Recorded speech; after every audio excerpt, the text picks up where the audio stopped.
વિદ્યાર્થી મિત્રો, વિભાગ સી ની અંદર તમારે વ્યાકરણ પૂછાય છે, બરાબર. આપણે આગળ છંદના અને અલંકારના વિડીયો જોયા, એવી રીતે આજે ક્રિયા વિશેષણ છે, બરાબર. ક્રિયા વિશેષણ એ તમારે વિભાગ સી ની અંદર એક માર્ક્સનું પૂછાય છે, પણ કેટલાક વિશેષણની અંદર વિશેષણ પૂછાય છે અને એના પ્રકાર પણ પૂછાય છે. એટલે આજે આપણે વિભાગ સી ની અંદર એટલે કે ક્રિયા વિશેષણ જોઈશું, એની અંદર એના પ્રકાર પણ જોઈશું, એના ઉદાહરણ પણ જોઈશું, જેથી તમે સરળતાથી આવતીકાલે એટલે મતલબ કે જ્યારે પણ એક્ઝામ આવશે ત્યારે ધોરણ 10ની ત્યારે તમે એને આરામથી સારા માર્ક્સે પાસ થઈ શકો, બરાબર. તો આપણે જોઈએ પહેલાં તો ક્રિયા વિશેષણની વ્યાખ્યા શું, મતલબ એની પરિભાષા શું, એને શું કહેવાય ક્રિયા વિશેષણ. તો કે જે પદો શબ્દો ક્રિયાપદની સાથે આવીને ક્રિયાના અર્થમાં વધારો કરે, બરાબર, જેને આપણે ઇંગ્લિશમાં કહીએ છીએ એક્શન વર્ડ, બરાબર. તો એ એક્શનમાં જે વધારો કરે છે તેને ક્રિયા વિશેષણ કહે છે, બરાબર.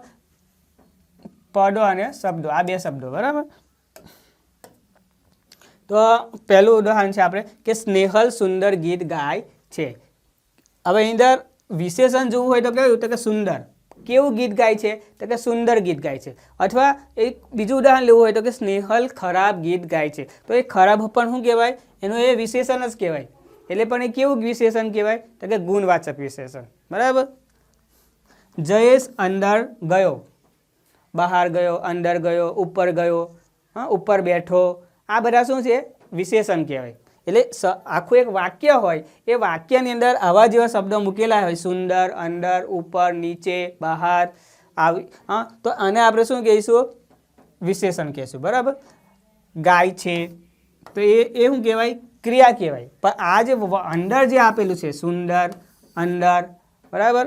વાંદરો ઝાડ ઉપર બેઠો છે, તો ઉપર એ શું કહેવાય, એનું વિશેષણ કહેવાય. આપણે આગળ જોઈશું. હવે ક્રિયા વિશેષણના પ્રકારો હોય છે. જેવી રીતે આમ તો ક્રિયા વિશેષણના 10 પ્રકાર છે, પણ ધોરણ 10ની અંદર આપણે ફક્ત 5 જ વિશેષણ પૂછાતા હોય છે. એટલે આપણે વધારે પડતું જોતા નથી, ફક્ત જેટલા ઇમ્પોર્ટન્ટ છે એટલા જ ઇમ્પોર્ટન્ટ આપણે જોઈ લઈશું, બરાબર. પહેલું છે ક્રિયા વિશેષણના પ્રકારની અંદર સમય દર્શક ક્રિયા વિશેષણ.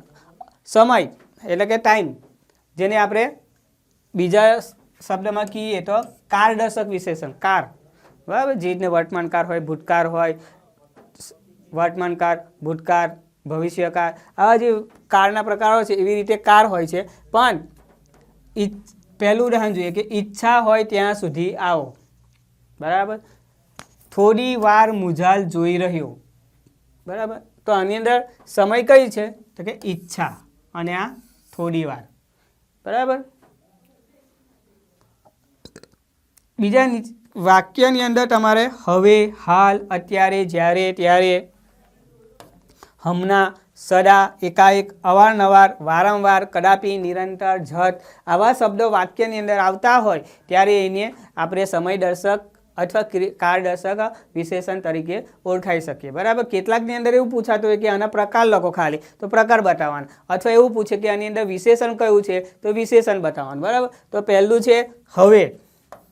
હવેનું વાક્ય બનાવવું હોય તો આપણે કેવી રીતે બનાવીએ, હવે વરસાદ આવશે, બરાબર. કાળા વાદળો ઘેરાયા હોય છે, વીજળીના ચમકારા પડતા હોય છે, પવન ફૂંકાતો હોય તો આપણે બોલીએ ને કે હવે વરસાદ પડશે, આવશે. તો હવે આવ્યું હાલ, હાલ એની ઉંમર લગ્નની તૈયારીમાં છે, બરાબર. એટલે હવે એને લગ્ન કરવાની ઉત્સુકતા છે, હાલ, બરાબર. હાલ એટલે પણ સમય કહેવાય ને. હાલ અત્યારે મારી જમવાની ઈચ્છા નથી, બરાબર. તો હાલ આવ્યું. બીજું અત્યારે, અત્યારે હું બજાર જાઉં છું, તો અત્યારે આવ્યું. જ્યારે, જ્યારે, ત્યારે, તો જ્યારે વિદ્યાર્થીઓ બાગમાં હતા ત્યારે હું વર્ગખંડમાં હતો, બરાબર. જ્યારે વિદ્યાર્થીઓ વર્ગખંડમાં હતા ત્યારે હું બાગમાં હતો, બંને થઈ શકે. એટલે જ્યારે ત્યારે, એટલે એ શું છે, સમય દર્શક છે. ખ્યાલ આવી ગયો, સમય દર્શક. બીજું હમણાં, બરાબર. એ પણ હાલ જેવું જ આવ્યું, હમણાં. હમણાં થોડી વાર પહેલાં જ લાઇટ ગઈ હતી, બરાબર. હમણાં થોડી વાર પહેલાં જ લાઇટ ગઈ હતી, હમણાં જ લાઇટ આવી, તમે બહાર હતા ત્યારે જ લાઇટ આવી. બરાબર, એ હમણાંનું એક વાક્ય થઈ ગયું. બીજું જોઈએ સદા. સદા એટલે પણ હંમેશા. બરાબર, સદા પરથી વાક્ય બનાવવું એટલે કેવું બનાવવાનું કે વિદ્યાર્થીઓ સદા પરીક્ષાની તૈયારીમાં બીમાર પડી જતા હોય છે. બરાબર. બીજું એકાએક. વિદ્યાર્થીઓ પરીક્ષા ખંડમાં બેઠા હતા ત્યારે જ નિરીક્ષક એકાએક આવી ગયા. બીજું વાક્ય બનાવવું હોય તો કારોથી એકાએક બોલાઈ ગયું, જીવલાથી એકાએક હસી પડાયું. બરાબર, આ એકાએક એટલે પણ તૈયારીમાં એમ કહેવાય. તો અવારનવાર. અવારનવાર એટલે કે એક ઉદાહરણ જોઈએ તો કે ચોર અવારનવાર ચોરી કરતા પકડાઈ જ જાય છે. બરાબર, અવારનવાર એટલે કોઈ વખત પકડાય, કાંઈ કોઈ વખત ના પકડાય. બરાબર, અવારનવાર. વારંવાર. નાના બાળકો પેન્સિલ સાફ કરતા કરતા કેટલીક વાર વારંવાર આની ભાગી કાઢે છે. બાળકો સાયકલ ચલાવતા વારંવાર પડી જાય છે. કદાપી. કદાપી એટલે ક્યારેય નહીં. નરસિંહ મહેતા કદાપી જૂઠું બોલ્યા નથી.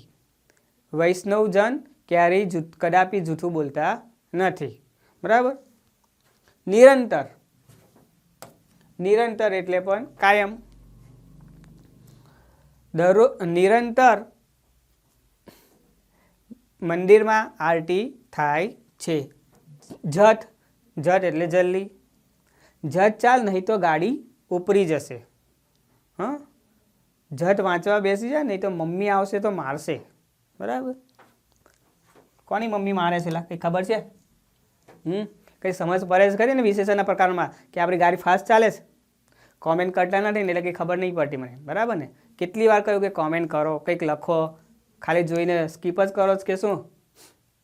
બરાબર. આ એક વિશેષણના પ્રકારો છે. એની અંદર તમારે 1 માર્ક્સનું અને 2 માર્ક્સનું પૂછાતું હોય છે. એક વિશેષણના પ્રકાર પૂછાય છે અને એક વિશેષણ કયા છે એ જોવા માટે હોય છે. બરાબર.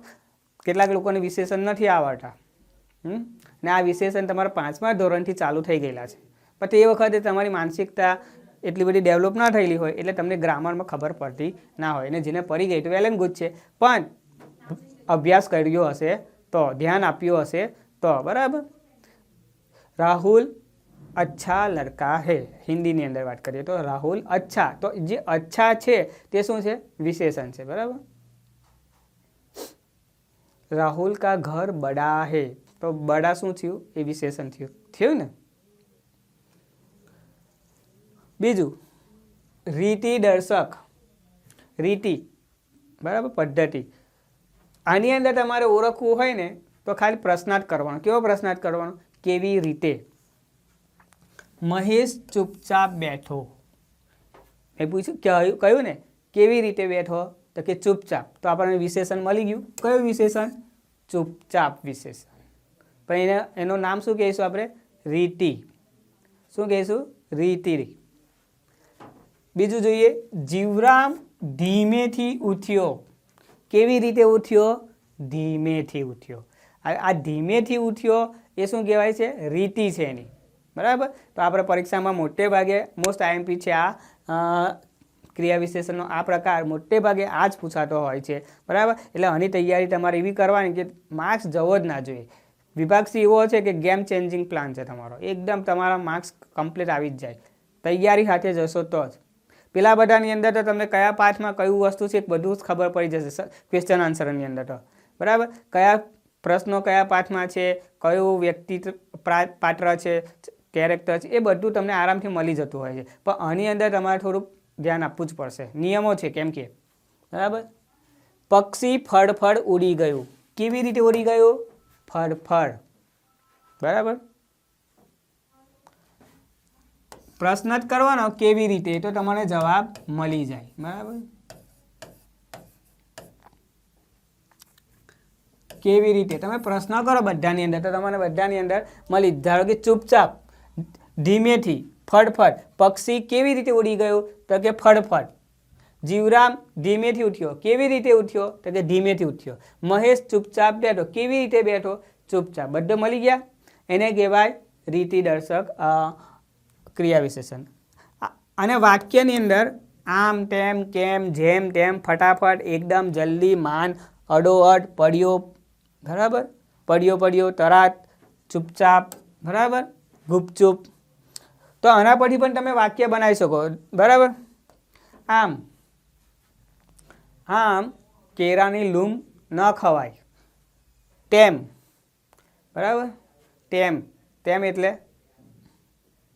તેમ પરથી વાક્ય આપણે કોમેન્ટમાં મને બતાવજો બરાબર. આ 2 વખત તેમ આવી ગયું છે. ફટાફટ વિદ્યાર્થીઓ ફટાફટ પરીક્ષાની તૈયારી કરવા લાગ્યા. એકદમ ફગફગિયો દીવો બુઝાઈ ગયો. ખબર છે ને એવું? હા. માંડ વિદ્યાર્થીઓ ગણિતમાં માંડ પાસ થતા હોય છે. ગણિત વિષયમાં. જલ્દી કારુ જલ્દી ખીજવાઈ જતો હતો બરાબર. અડોઅડ તે અડોઅડ પડ્યો રહેતો હતો બરાબર. ચૂપચાપ તો અહીંયા આગળ છે જ.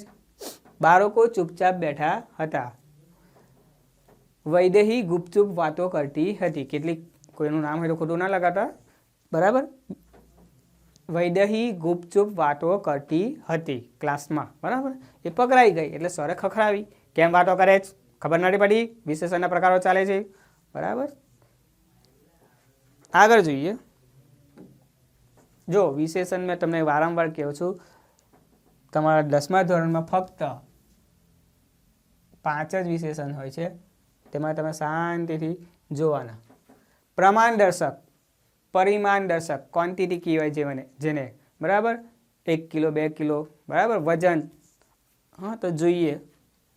મને રાજુ સાથે વધુ ફાવશે. કેવું ફાવશે? તો કે વધુ.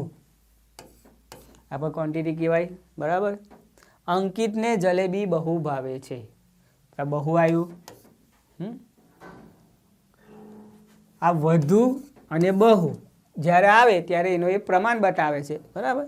મારી બહેનને મિષ્ટાન લગારે ભાવતું નથી. હવે આવા જ્યારે શબ્દો તરપડા શબ્દો આવે ને ત્યારે પણ થોડુંક તૈયારી કરી જવાની કે કેટલાક, કેમ કે આપણે ધોરણ 10ની અંદર એવા કેટલાક પાઠ છે કે જેની અંદર તરપડા શબ્દોની ભરમાર છે બરાબર ને. તો લગારે એટલે કે જરીક પણ નહીં ભાવતું, થોડુંક પણ ભાવતું નથી બરાબર. એટલે લગારે. તો આપણે આનો સમજ પડી ગઈ. હવે ખૂબ. આ ખૂબનું એક વાક્ય બનાવવું હોય તો આપણે તો લખવાનું શૈલેષ નાના બાળકોને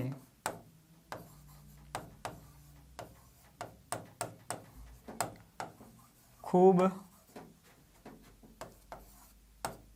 હેરાન કરે છે. કઈ ગયું ખૂબ? આ ખૂબ આવી ગયું. ખ્યાલ આવે છે ને? આગળ જોઈએ. જરા. જરા એટલે થોડું. હા. વિદ્યા જરા આમ ખસને. વિદ્યા નામની છોકરી હશે તેને એવું કહે છે કે જરા આમ ખસને. લગારવા તો છે તમારી પાસે. બસ બનાવવું હોય તો આપણે બનાવી દઈએ. બસ.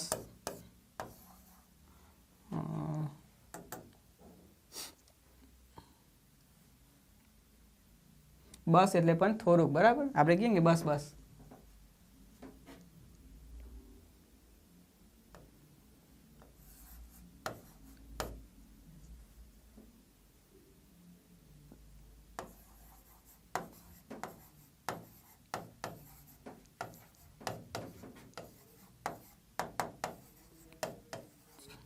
મને અતિશય પેટ દુખે છે. અતિશય આવી ગયું. બસ આપણે કહીએ ને કે મને કોઈ તમને જમવા બોલાવે ને પછી એ કહે કે બસ બસ હવે બહુ થઈ ગયું, બહુ ખાધું બરાબર. આ એના તમને ઉદાહરણ આપી દીધા છે. તમે શાંતિથી જોઈ શકો છો અને આરામથી માર્ક્સ ખેંચી શકો છો બરાબર. શાંતિથી જોજો. જો પ્રમાણદર્શકનું બીજું નામ પરિમાણદર્શક પણ કહેવાય. આની અંદર ગૂંચવાતા ના કેટલાક છોકરાઓ એમ જ કહે કે પ્રમાણદર્શક કાં પરિમાણદર્શક જ, હા એ બંને એક જ છે, એની અંદર તમે ગૂંચવવાનું નહીં, બરાબર. આગળ જોઈશું અભિગમ દર્શક, બરાબર. અભિગમ એટલે તમારો હા અને નાનો અભિગમ આપવાનો છે, યસ નો અભિગમ, રિપ્લાય જેને કહીએ છીએ, બરાબર.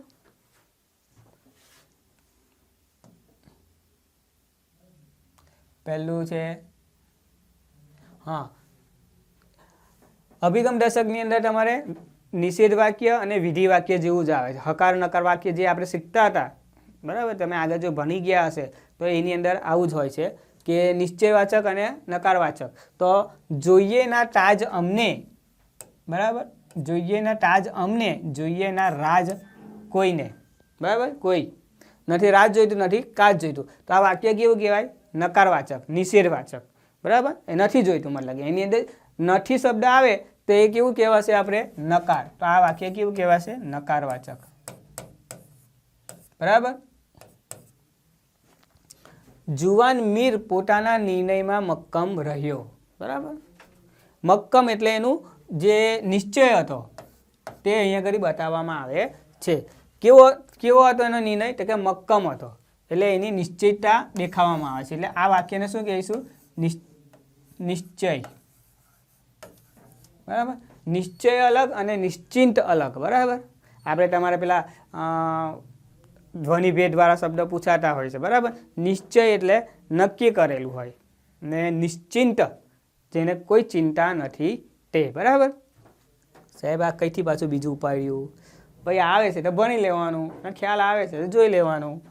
મને કદી દુઃખ પડવાનું જ નથી, બરાબર. આની અંદર તમારે નિશ્ચય અને નકાર જોવાનો, તો નથી શબ્દ આવ્યો, બરાબર. તો એ શું કહેવાય? નકારવાચક, બરાબર. Negative, positive. બીજા ઉદાહરણ છે ખરેખર, નિસંદેહ અને સાચે જ. એ પણ અભિગમ દર્શક એના ઉદાહરણો છે. ખ્યાલ આવે છે ને? તો જોઈએ. ખરેખર મને ખૂબ જ દુઃખ થયું, બરાબર. નિસંદેહ, નિસંદેહ વિજયનો પહેલો નંબર જ છે. સાચે જ આજે વરસાદ ન પડ્યો, બરાબર. કેટલાક પૂછે છે કે આજે